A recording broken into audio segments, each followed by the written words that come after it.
या तुकडेबंदी सुधारणा विधेयकामध्ये ज्या तरतुदी केलेल्या आहेत अतिशय स्तुत्य आहेत। इतके दिवस अनेक घोटाळे, अनेक तकलीफ, लोकांना अडीअडचणी तयार झालेल्या होत्या, परंतु या सुधारणा विधेयकामुळे अतिशय सुलभ होईल आणि सर्वसामान्याला न्याय मिळेल। यामध्ये फक्त मुदत जी आपण सांगितलेली आहे तर रेट्रोस्पेक्टिव्ह आणि प्रॉस्पेक्टिव्ह असे दोन्ही दृष्टीने जर वाढवलं तर सर्वसामान्याला त्याचा जरा फायदा होईल।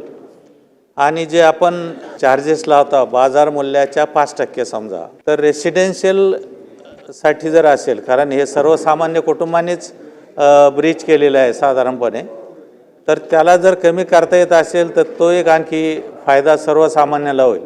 आपण कमर्शियलवरती जास्त लावा किंवा इंडस्ट्रीयलवरती जास्त लावा, परंतु रेसिडेन्सला कमी करावा ही एक माझी विनंती होती। आणि याची अंमलबजावणी जी आहे तर ती लवकरात लवकर झाली म्हणजे लोकांना एक खूप होप्स आहे त्याच्याबद्दल। लोक अनेकदा विचारतात कधीपासून सुरू होणार, कधीपासून होणार।